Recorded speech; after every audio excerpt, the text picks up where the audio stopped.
Yang menjadi masalah adalah ada yang keluar dari rukun iman dan rukun Islam itu. Inilah golongan-golongan hari ini bermunculan, Pak. Dan disebutkan oleh beliau dalam kitab Risalah Ahlus Sunnah wal Jamaah itu. Jangan ada tersinggung yang dari Jawa. Yang paling laku di tanah Jawa. Oh bukan, tak ada di Riau, ada. Di Riau ini muncul aliran sesat ingkar sunnah. Di Kabupaten Pelalawan muncul NII, DII. Baru-baru ini, mungkin sekitar 4 tahun yang lalu. Apa itu DII, NII? Itu Negara Islam Indonesia. Yang tak sejalan dengan mereka, kalau mereka sudah masuk dalam golongan NII atau DII itu, kalau mereka keluar kemudian membocorkan, tembak mati, karena darah mereka halal, dianggap keluar dari jalur mereka. Siapa yang bawa DII NII ini? Kartosuwiryo. Kartosuwiryo ini murid siapa? Kos Cokro Abinoto. Punya 2 murid ternama. Satu Kartosuwiryo yang mendirikan Daulah Islamiyah Indonesia, yang kedua Soekarno yang mendirikan Negara Republik Indonesia. Dua-duanya. Tapi kedua-duanya benar. Muridnya kedua-dua murid daripada Kos Cokro Abinoto. Yang menjadi masalah adalah murid daripada Kartosuwiryo.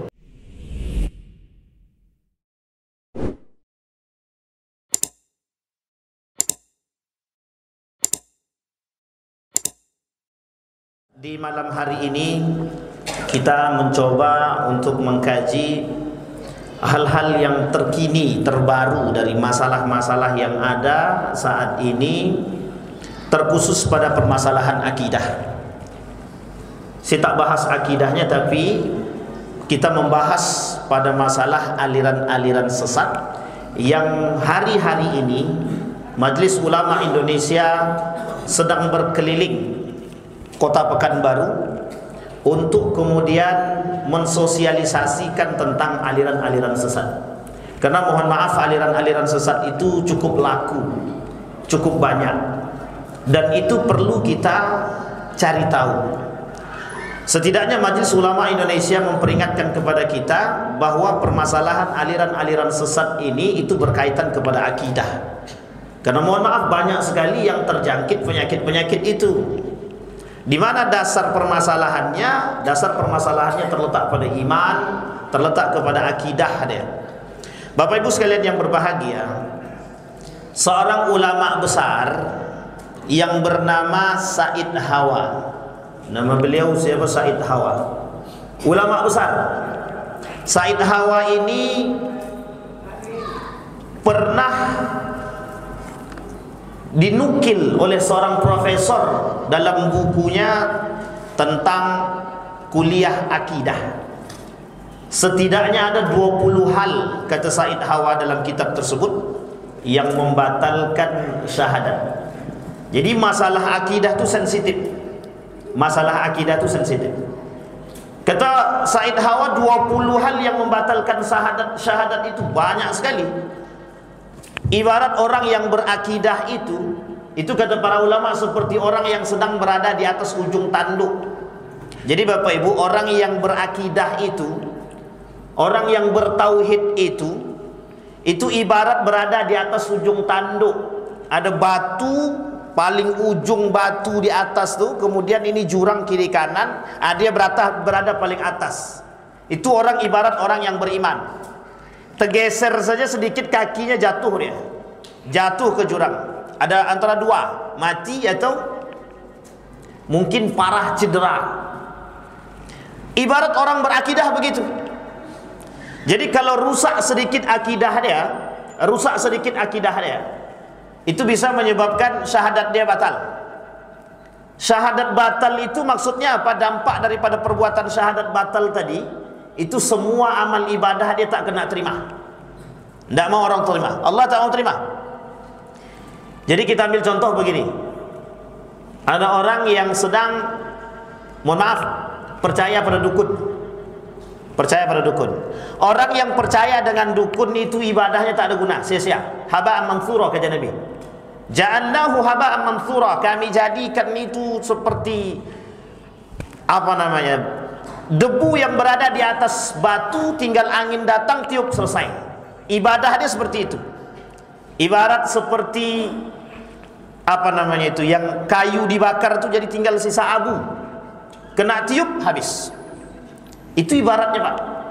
Jadi kata Allah dalam Al-Quran, justru kalimatnya di dalam Al-Quran itu kata Allah, orang yang melakukan perbuatan kesyirikan, percaya dukun, sihir dan lain sebagainya, percaya orang pintar, beriman kepada orang-orang yang lain, dia tidak percaya sama Allah, dia menduakan Allah. Apa kata Allah? Kami jadikan amal ibadah habitat a'maluhum. Tidak ada tuh, semua amal ibadah mereka kami bakar, kata Allah. Bakar amal ibadahnya. Tak ada gunanya, sia-sia. Nah, Bapak Ibu sekalian yang berbahagia, hari ini fenomena yang ada di kalangan kita, fenomena yang muncul di kalangan kita adalah fenomena aliran-aliran sesat. Pada masa kepemimpinan Daulah Abbasiyah, dinasti Abbasiyah, pada masa dinasti Abbasiyah muncul 3 golongan aliran sesat. Yang pertama disebut dengan Murji'ah. Murji'ah itu tak percaya kalau seandainya pelaku dosa besar itu kufur. Misal dia syirik, dia tak percaya itu dosa besar. Innallaha la yaghfiru dzunuba an yushraka bih wa yaghfiru ma duna dzalika liman yasha. Dia tak percaya itu. Murji'ah namanya. Muncul pada masa setelah selesainya Utsman terbunuh, muncul 3 kelompok, bukan dinasti Abbasiyah. Setelah terbunuhnya Utsman bin Affan muncul 3 tadi, Murji'ah. 1. Yang kedua Khawarij. Bapak Ibu sudah pernah dengar nama Khawarij? Assalamualaikum. Assalamualaikum. Tahu Khawarij Bapak Ibu? Khawarij itu orang yang selalu menganggap diri dia paling benar. Darah orang lain itu boleh untuk dibunuh. Kalau dulu ada namanya Ahmadiyah, tahu Ahmadiyah? Nah, ada namanya LDII, tahu LDII? Lembaga Dakwah Islam Indonesia. Sebelum diperbolehkan, sekarang sudah diperbolehkan. Yang membolehkan dan melegalkan Kementerian Agama. Itu dilegalkan hari ini. Asalkan jangan sampai orang masuk lantai dipel. Kalau masih lantai dipel, maka dia tergolong kelompok yang tidak boleh beroperasi, seperti Ahmadiyah. Nah, dulu ada namanya Khawarij. Khawarij itu menganggap diri paling betul. Satu ketika jalan seorang pemuda bersama istri dia. Ketika jalan bersama istri dia, kemudian nampaklah oleh kaum Khawarij tadi. Apa kata kaum Khawarij tadi? Bagaimana pendapatmu tentang Utsman bin Affan? Dijawab sama pemuda tadi. Ini pemuda tadi sedang jalan dan istrinya sedang hamil. Apa kata dia? Utsman bin Affan itu baik, bagus. Bagaimana pendapatmu tentang Muawiyah? Muawiyah bagus. Bagaimana pendapatmu tentang Ali bin Abi Thalib? Baik. Bagaimana pendapatmu tentang tahkim? Jadi Bapak Ibu, dulu ada namanya tahkim. Ini saya kasih tahu sejarah kenapa sumpah dengan Al-Quran. Kita tahu sekarang ini kan ada sumpah pakai Al-Quran. Semua pejabat pakai sumpah Al-Quran sekarang. Itu sejarahnya ada arbitrase dulu. Sejarah arbitrase itu pada masa perang Siffin, bukan perang Jamal. Perang Jamal antara Ali Muawiyah dan istri Nabi Siti Aisyah. Yang kedua ada namanya perang Siffin. Perang Siffin itu perang antara Ali bin Abi Thalib dengan Muawiyah, yang pada hakikatnya harusnya dimenangkan oleh Ali bin Abi Thalib. Yang mati, yang meninggal dari golongan Ali 25.000, dari Muawiyah 45.000. Kira-kira yang menang Ali atau Muawiyah? Jelas Ali bin Abi Thalib. Setelah itu tahu Muawiyah, kata Muawiyah, kondisi sedang tak aman nih. Ini mesti awak kalah nih, kata Muawiyah. Diambillah Al-Quran tadi oleh Muawiyah. Al-Quran itu diambil, diikatkan di sini tombak. Jadi ada tombak, ada Al-Quran diikat. Setelah Al-Quran itu diikat, diangkat tinggi-tinggi, disebut dengan arbitrase namanya, perdamaian. Sehingga ketika itu Ali tak mendukung. Yang mendukung ada kaum-kaum tertentu dari kubu Ali untuk menyetujui. Ini perang saudara yang kedua kali setelah perang saudara itu terjadi dengan perang Jamal. Itu antara Ali dan Muawiyah, sama-sama muslim. Sekarang Bapak Ibu saya kasih tahu, hari ini sesama muslim berantem. Itu sama-sama muslim. Itu sudah terjadi pada masa dahulu. Masa Ali bin Abi Thalib dengan Muawiyah, dua-duanya sahabat Nabi. Terjadi. Yang meninggal 45.000 dari golongan Muawiyah, 25.000 dari golongan Ali bin Abi Thalib. Pertanyaannya adalah ketika itu mereka beriman pada Allah atau tidak? Pembunuh Utsman bin Affan bilang, Allahu Akbar, kami bunuh Utsman, kami serahkan jiwa Utsman kepadamu ya Allah. Begitu Pak. Sama-sama muslim. Hari ini kalau Bapak Ibu melihat pertempuran muslim dengan muslim, itu sudah biasa. Harusnya kita yang mencegah. Sehingga pembunuhan Ali bin Abi Thalib juga sama, menggunakan bahasa Bismillah, Allahu Akbar. Dibunuhlah Ali bin Abi Thalib oleh Ibnu Muljam. Coba bayangkan, sahabat Nabi yang dibunuh. Hari ini terjadi pertumpahan darah sesama muslim. Hanya karena sebabnya apa? Nanti kita lihat apa penyebabnya. Penyebab terjadinya perpecahan antara Ali dan Muawiyah itu sebabnya adu domba. Hari ini begitu.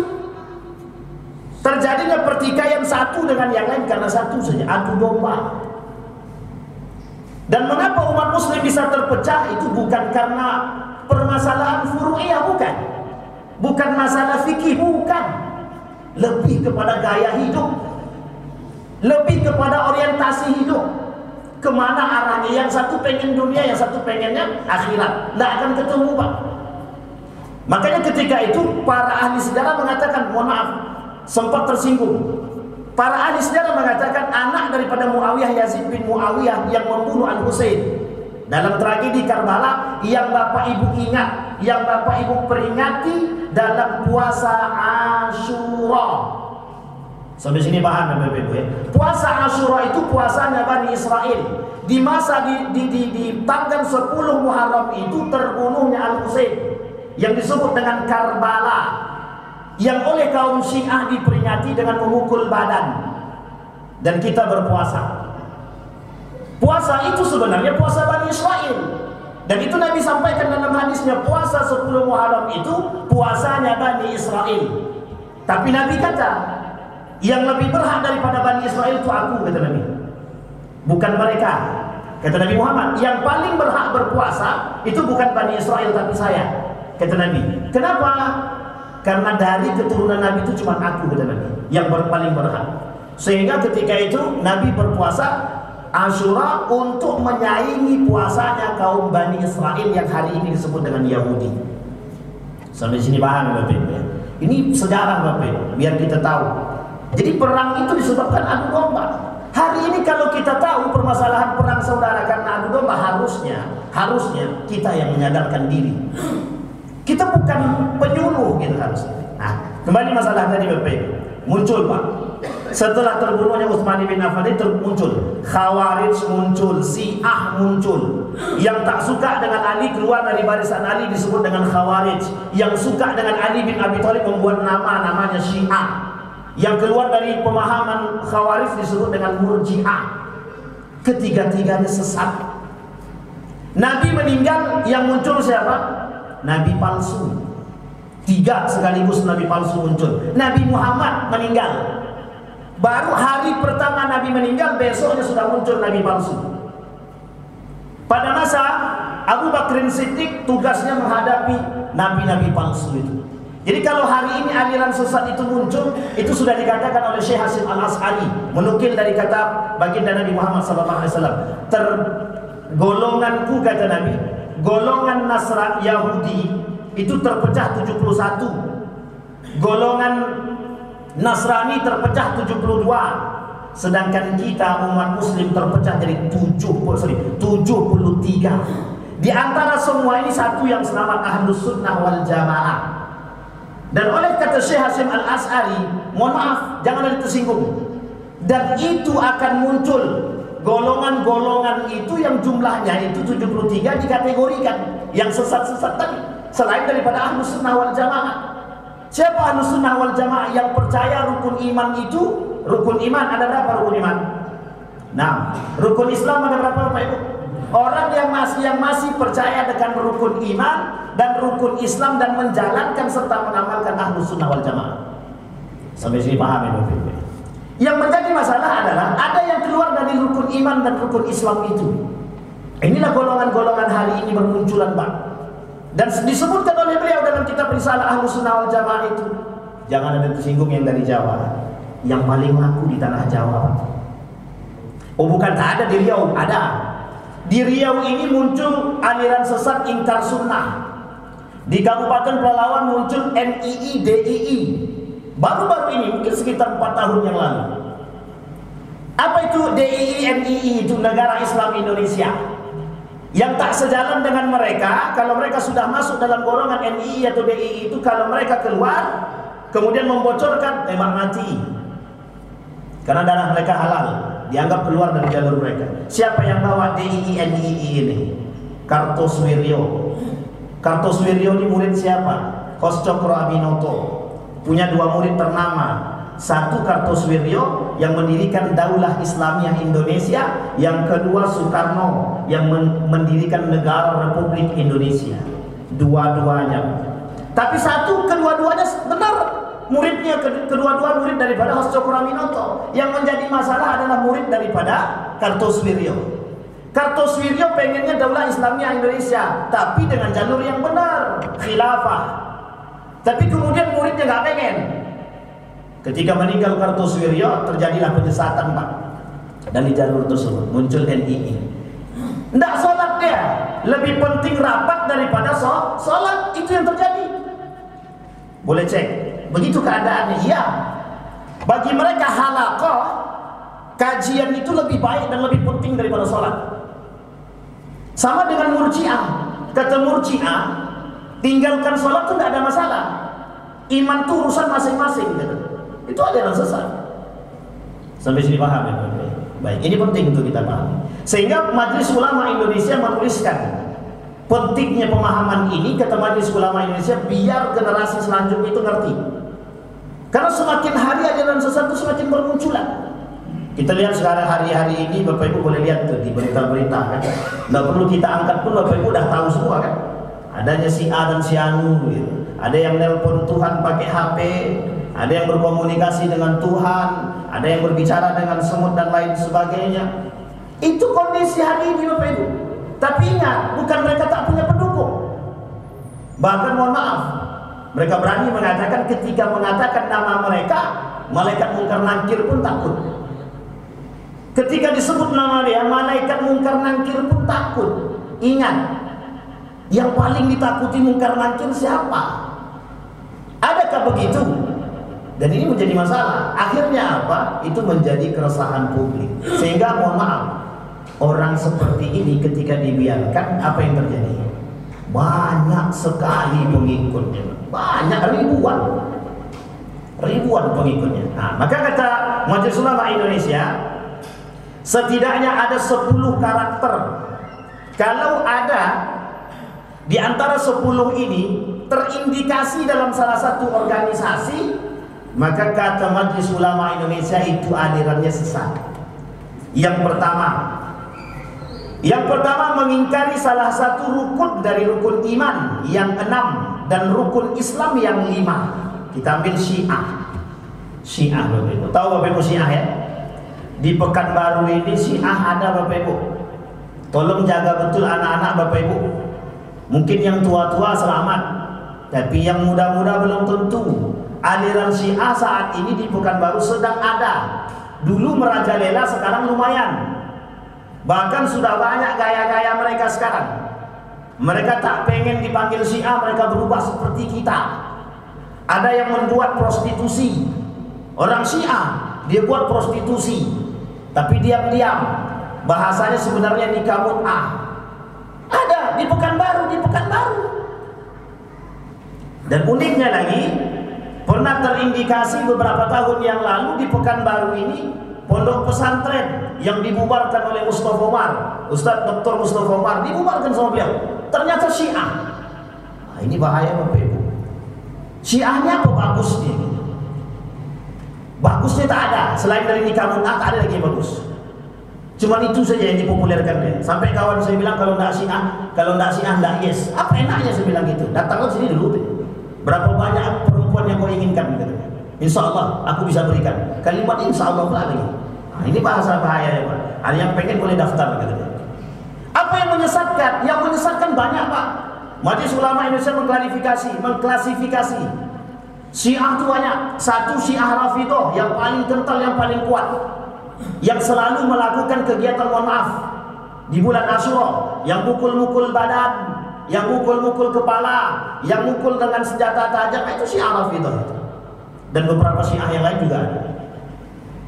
Apa kemudian kesesatan mereka? Percaya Imam 12. Apalagi kesesatan Syiah tadi?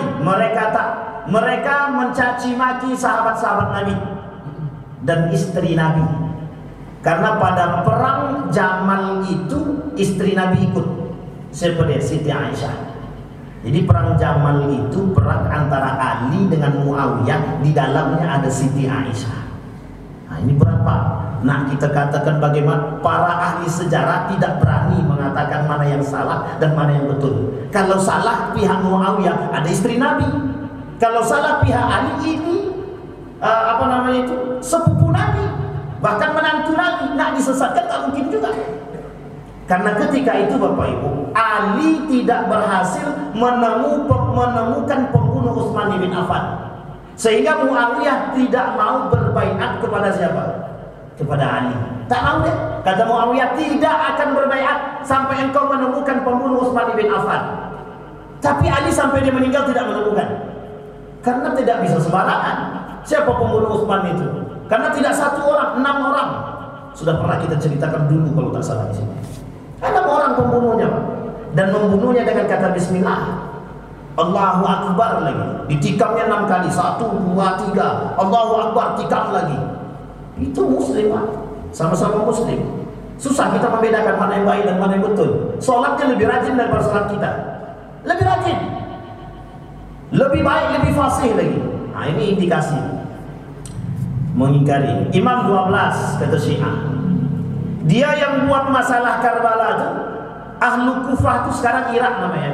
Mereka yang meminta Al-Husain datang, terbunuh Al-Husain di situ. Mereka juga yang kemudian meratapi, menangisi Al-Husain.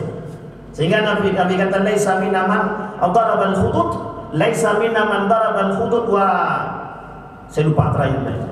Bukan dari golongan kami orang-orang yang memukul badan, dan bukan juga dari golongan kami orang-orang yang merobek baju. Kata baginda Nabi Muhammad SAW. Nah, siapa mereka tujuan Nabi? Tujuan Nabi itu pada kelompok yang tadi, Pak. Syiah.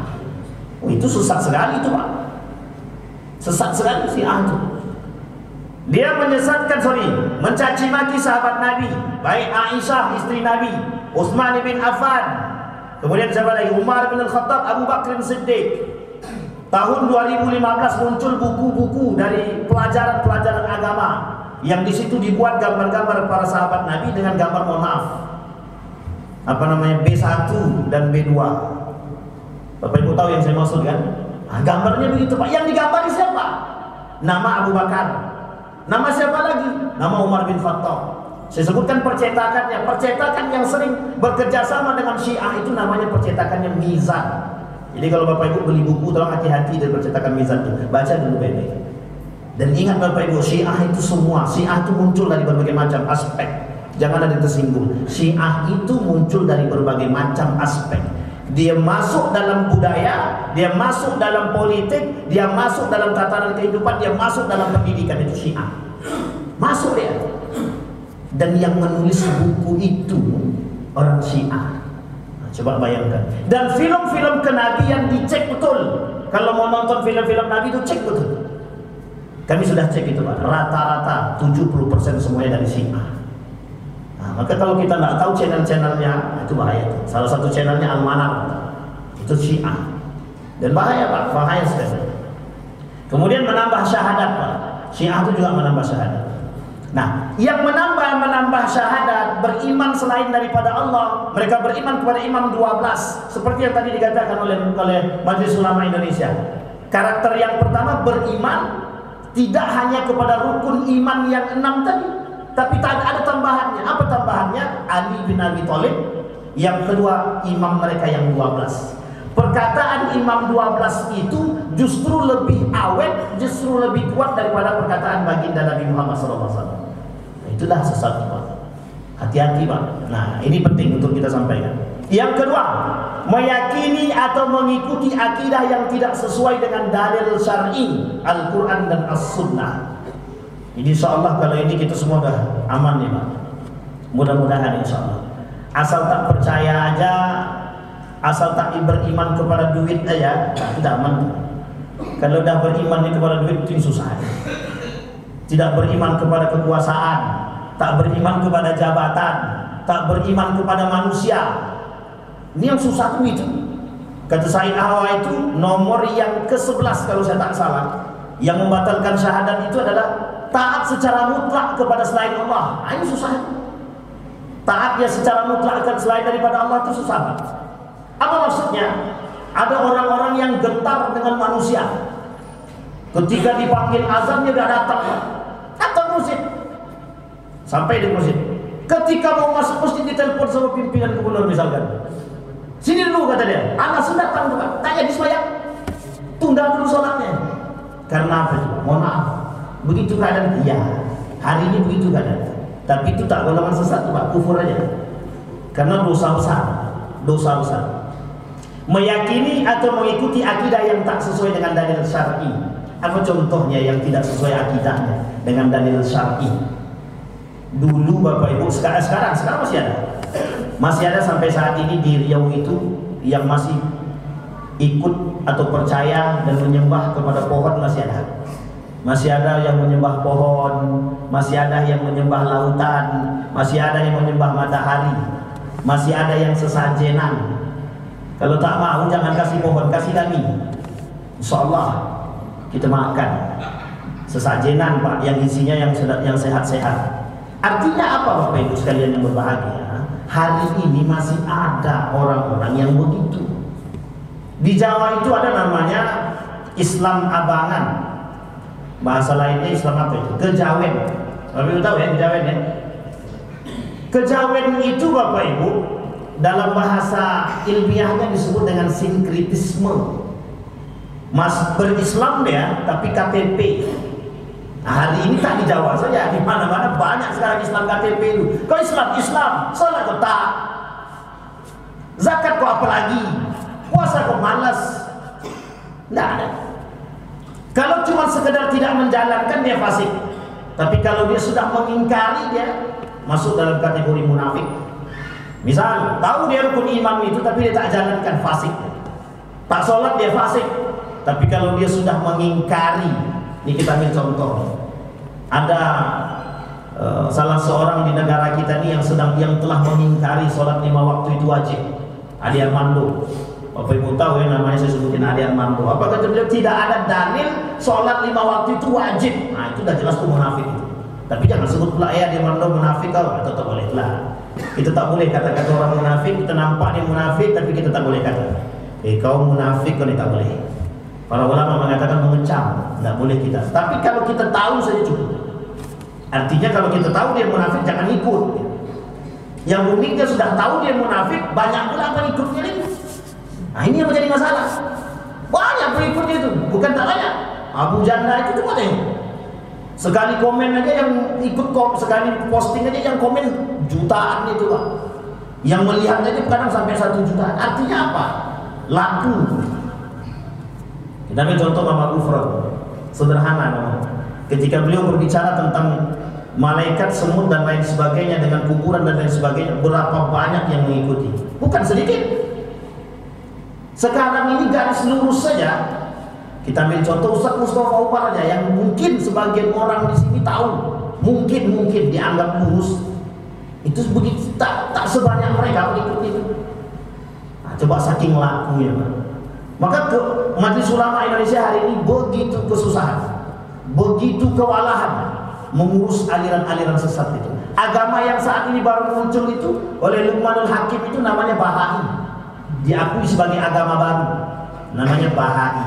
Jadi agama di negara Republik Indonesia ini yang pertama Islam, yang kedua Kristen terbagi dua, Protestan dan Katolik, Buddha, Hindu, yang apalagi Konghucu. Nah, ada yang terakhir namanya Bahai. Jadi di akhir kepemimpinan Luqmanul Hakim itu beliau ikut dalam acara peresmian, kalau saya tak salah itu nama agamanya Bahai. Bahai ini Bapak Ibu dulu pernah muncul di Mesir. Kata Syekh Ramadan Al-Buti ada 3 golongan. 3 golongan ini yang sengaja dibangun oleh Inggris untuk menghancurkan umat Islam. 3 golongan. tapi jangan kemana-mana bahasanya Bapak Ibu ya. Ini tidak ada sensitivitas sama sekali ini. Tapi 3 golongan ini kata Syekh Ramadan Al-Muti itu memang sengaja dibuat untuk menghancurkan umat Islam ketika itu. Dan ini ditulis dalam buku resminya Britani. 1, Ahmadiyah pernah muncul di India. Yang kedua Bahai pernah muncul di mana Bapak Ibu? Di Mesir. Yang ketiga Wahabi yang pernah muncul di Saudi Arabia. Jadi Bapak Ibu, Wahabi itu terbagi 2 yang harus Bapak Ibu pahami. Yang pertama itu yang buatan Inggris, itu yang paling berbahaya, itu yang betul-betul berbahaya, itu di situ. Oh, itu bahaya sekali. Beberapa literatur yang kami baca itu termasuk dari guru-guru saya bilang itu tidak ada masalah Tuhan. Yang masalah itu yang ini, yang dari Inggris itu yang merusak. Sehingga terjadi permasalahan besar di Saudi Arabia itu, darah yang mereka lakukan pembunuhan itu yang tidak sejalan dengan mereka. Dan itu terjadi tragedi Saudi itu yang ditutupi. Dan akhirnya juga terbongkar pada akhirnya. Itu Syekh Ramadan Al-Muti sebelum beliau meninggal mengatakan hal demikian. Yang ketiga, meyakini turunnya wahyu setelah Al-Quran. Meyakini turunnya wahyu setelah Al-Quran. Kalau ada orang sekarang yang menganggap diri dia dapat wahyu, nah itu sudah jelas tuh Pak. Dan itu terjadi Bapak Ibu beberapa tahun, kalau saya tak salah 6 tahun yang lalu. Dan juga di Jawa. Apa kata beliau? Saya dapat wahyu tadi malam. Sehingga ini yang susah nih. Tapi alhamdulillah ada juga pengikutnya. Tak lebih kurang sekitar 100-an lah. Karena dia baru kemudian langsung terdeteksi, Majelis Ulama Indonesia langsung gerak cepat, langsung ditangkap. Artinya kemudian dilakukan pembinaan oleh Majelis Ulama Indonesia. Jadi yang ngaku Tuhan ada, yang ngaku Nabi ada, yang ngaku malaikat ada, yang ngaku jin dan iblis nih kok yang tak ada. Ini yang unik. Kok nggak ada yang ngaku jin dan iblis gitu, tapi ngaku malaikat ada, ngaku Tuhan pun ada. Nah ini kadang-kadang masalah kita Bapak Ibu, kalau kita tidak baik-baik. Tetapi pemahaman yang ketiga ini ada yang lain Bapak Ibu. Tahun 2015 Bapak Ibu, tahun 2015 itu muncul satu persepsi di kalangan orang-orang sarjanawan bahwa Al-Quran itu bukan dari Nabi Muhammad. Jadi Al-Quran itu produk Nabi Muhammad, yang pertama produknya Muhammad. Yang kedua, Al-Quran itu ditemukan 200 tahun sebelum Muhammad. Nah ini dua-duanya sama-sama sesatnya nih. Yang pertama, Al-Quran tadi dia kata produknya Muhammad, budaya daripada Muhammad, tradisinya Arab. Yang kedua dia kata bahwa Al-Quran tadi ini 2 orang yang berbeda. Bahwa Al-Quran itu 200 tahun sebelum Muhammad sudah ada. Jadi kira-kira apa yang ada dalam benak kita ketika mengatakan bahwa Al-Quran itu 200 tahun sudah ada sebelum Nabi Muhammad. Dan itu ternyata tujuan kaum orientalis untuk merusak kita. Tujuan kaum orientalis. Mereka lihat lembaran-lembaran itu, mereka teliti. Mereka teliti dengan alat memang, sehingga biar kelihatan lebih ilmiah. Sehingga apa yang terjadi? Mereka katakan bahwa Al-Quran itu 200 tahun sebelum datangnya Muhammad. Berarti kalau mereka katakan 200 tahun sebelum Muhammad, berarti mereka katakan bahwa Muhammad itu penipu. Tapi kemudian keautentikan Al-Quran terjaga. Artinya mereka percaya pada Al-Quran. Tapi pada nomor yang pertama tadi, kalau mereka katakan Al-Quran itu produk Muhammad, disitulah Bapak Ibu munculnya persepsi yang lain. Sampai mereka katakan Al-Quran itu porno, Al-Quran itu rusak, Al-Quran itu tidak ilmiah. Nah, hari ini Bapak Ibu itu muncul kelompok-kelompok itu yang untuk menyesatkan otak-otak kita. Kalau kesesatannya nampak jelas itu, orang kafir itu jelas kafirnya. Kemudian orang Nasrani jelas kenasraniannya. Tapi coba orang munafik, di mana letaknya? Susah Pak. Sama-sama bersyahadat. Munafiknya itu yang susah. Sehingga mohon maaf, pelaku-pelaku itu ya dari itu semua. Yang merusak itu ya dari situ semua. Baik. Nah ini konteks kita hari ini Bapak Ibu. Kenapa kelompok ini muncul? Kenapa orang-orang seperti ini bermunculan? Yang pertama, bisa jadi kurangnya jangkauan para dai yang mau turun ke daerah-daerah. Itu bisa jadi. Yang kedua, bisa jadi sudah terlalu pintar. Yang ketiga, bisa jadi pengaruh. Pengaruh. Ada orang yang bermimpi, mohon maaf, Ada orang yang bermimpi bertemu dengan si A, si B, si C dan lain sebagainya. Tapi kemudian dalam mimpinya diberikan sifatnya kayak wahyu, seperti perintah dan lain sebagainya, tanpa mau ada koreksian, tanpa mau ada klarifikasi dan penjelasan dan pencerahan. Sehingga yang terjadi apa? Ya begitulah. Kalau Syiah dia jelas, itu urusan politik Pak. Syiah itu urusan politik, muncul karena politik. Karena Ali terbunuh, mereka kemudian membaiat diri Syiah. Khawarij politik, karena Ali tidak mau ikut dengan mereka, kemudian mereka keluar dari barisan Ali bin Abi Thalib. Mereka kumpulkan 12.000 orang, mereka pergi ke pesisir Irak itu. Mereka kumpulkan tuh Pak. Apa kata mereka? Ikut. Seperti yang tadi saya ceritakan, pemuda yang jalan punya istri, istrinya sedang hamil. Apa kata kaum Khawarij tadi? Apa pandanganmu tentang tahkim? Apa dikata sama pemuda tadi? Ali lebih tahu daripada dirimu. Dibunuhnya pemuda tadi, diambilnya istrinya tadi, dibunuh, kemudian disayat perut istri tadi, anak atau janin tadi dibunuh sekaligus. Parah tuh Pak. Khawarij itu parah. Makanya kata para ulama sekarang tuh Khawarij tak ada, yang ada neo Khawarij gitu. Nah ini kalau dibahas pula neo Khawarij ini bahaya pula nih. Takutnya banyak yang tersakiti dan tersinggung. Nah itu yang takut saya. Karena memang sulit Pak, neo Khawarij itu. Syiah juga itu. Yang lawan kita sekarang itu umat mukmin, dia sama-sama dia berantem. Padahal musuh itu dah jelas di sekeliling dia Pak. Kita nih kata Nabi, umat muslim di akhir zaman itu seperti buih di lautan saking banyaknya. Tapi lemah semua, tidak ada yang kuat gitu. Karena setiap orang berpikir tentang diri masing-masing. Setiap orang berpikir tentang golongan masing-masing, kelompok masing-masing. Sehingga Syiah leluasa, liberal leluasa, Yahudi leluasa, Nasrani leluasa dan lain sebagainya. Mereka leluasa untuk mengancam kita.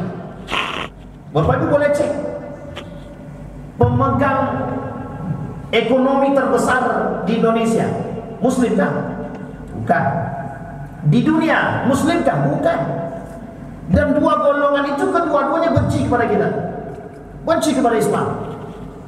Cara mereka ingin menguasai. Umat muslim bukan tak banyak, mayoritas hari ini terbesar di dunia. Pertanyaannya, kuat atau lemah? Yang membuat kita lemah siapa? Diri kita sendiri. Kenapa kita lemah?